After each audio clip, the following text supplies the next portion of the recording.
Hola, soc la Míriam Vacas, alumna de quart d'ESO, i avui us vinc a proposar el segon repte de física. Avui farem 3 experiments i per això necessitarem un plat, vistos, 2 gots de diferent diàmetre, una espelma i una mica d'aigua. Començarem posant l'espelma sobre el plat i l'encendrem.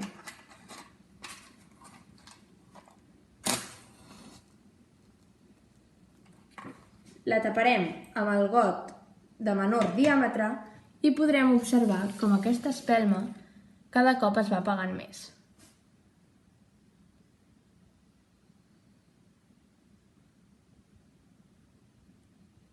Fins que s'acaba apagant.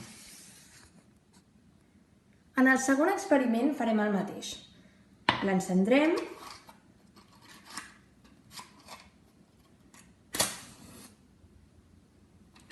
La taparem amb el mateix got, però li posarem una mica d'aigua al voltant.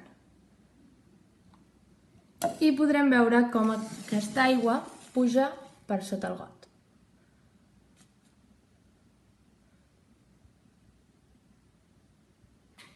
Però l'espelma s'acaba apagant. I en el tercer experiment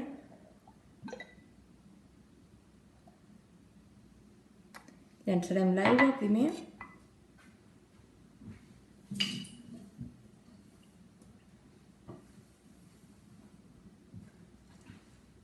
Posarem també l'espelma sobre el plat, la tornarem a encendre, però aquesta vegada la taparem amb el got de major diàmetre i li posarem també una mica d'aigua.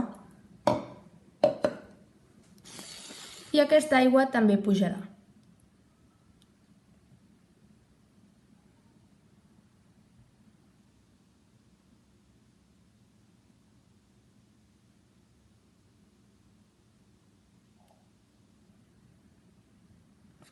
Aquesta vegada ha pujat més que l'altra vegada. I fins aquí l'experiment d'avui. Desitjo que us hagi agradat. Molts ànims i a veure si el desxifreu. Adeu!